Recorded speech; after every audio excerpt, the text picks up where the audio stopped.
નમસ્કાર મિત્રો, સ્વાગત છે તમારું ગુજરાત ખબર ચેનલમાં। ગુજરાતમાં આ જગ્યાએ ફરીથી મતદાન કરવાને લઈને ચૂંટણી પંચ દ્વારા મોટો આદેશ આપવામાં આવ્યો છે। ઈવીએમ કોઈના બાપનું નથી। દાહોદમાં 11 મેના રોજ ફરીથી મતદાન થશે તેવો ચૂંટણી પંચ દ્વારા આદેશ આપવામાં આવ્યો છે। દાહોદના સંતરામપુરમાં એક બૂથ ઉપર પહોંચીને ભાજપ નેતાના પુત્ર વિજય ભાભોરે બૂથ કેપ્ચરિંગ કરીને સોશિયલ મીડિયામાં લાઈવ વિડીયો કરતા હોબાળો મચી ગયો હતો। જોકે આ વિડીયોમાં તે કહી રહ્યો છે કે 5-10 મિનિટ ચાલે તે ચાલવા દો, આપણે બેઠા છીએ। વિજય ભાભોર એટલે વાત ખલાસ, મશીન આપણા બાપનું જ છે।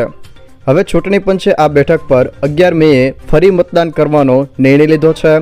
નોંધનીય છે કે વિડીયો વાયરલ થયા પછી પોલીસે તેની ધરપકડ કરીને કાયદેસરની કાર્યવાહી પણ હાથ ધરી છે। વિજય ભાભોરના પિતા રમેશ ભાભોર ભાજપના ગુજરાત પ્રદેશ અનુસૂચિત જનજાતિ મોરચાના પ્રદેશ ઉપાધ્યક્ષ છે। હવે આમ સંતરામપુર તાલુકાના પ્રથમપુર ગામમાં ફરીથી મતદાન થશે।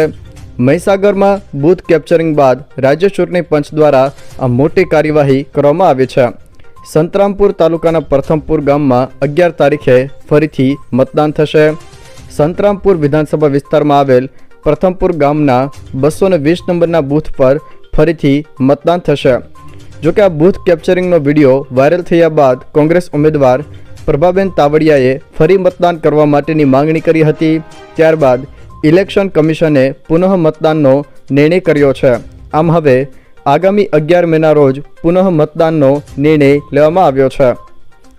જો મિત્રો આ વિડીયો તમને પસંદ આવ્યો હોય તો વિડીયોને લાઇક કરો, તમારા મિત્રો સાથે શેર કરો અને જો તમે અમારી ચેનલમાં નવા હો તો ચેનલને સબસ્ક્રાઈબ જરૂર કરજો, જેથી મારા આવનારા તમામ વિડીયોની માહિતી તમારા સુધી પહોંચી શકે।